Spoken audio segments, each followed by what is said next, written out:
જ્યારે તમારી પાસે રૂપિયા હાથમાં આવે છે અથવા તો તમારો કોઈ પગાર સેલેરી તમારા હાથમાં આવે છે અથવા કોઈ આવક આવે છે, તો એ આવક જ્યારે આવે છે અને એ આવકમાંથી જ્યારે તમે એ બચત કરવાનું શરૂ કરો છો, તમારા આવકનો જે અમુક હિસ્સો જે છે એને તમે બચત કરો છો અને એ કોઈ બેંકની અંદર મૂકો છો, ત્યારે એ બેંક તમને વ્યાજ આપે છે.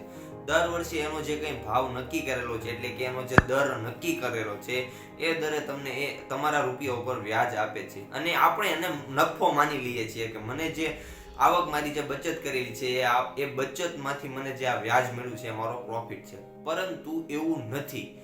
મોટા ભાગના લોકોની ગેરસમજણ આ છે. પરંતુ જ્યારે સાયકોલોજીકલી આ બાબતનો અભ્યાસ કરવામાં આવે ત્યારે એવી ખબર પડે કે એ રૂપિયા જ્યારે તમારી ઇમરજન્સી હોય, કોઈ તમે નાણાંની મુશ્કેલીમાં ફસાણેલા છો, ત્યારે એ રૂપિયા તમને કામ લાગે છે.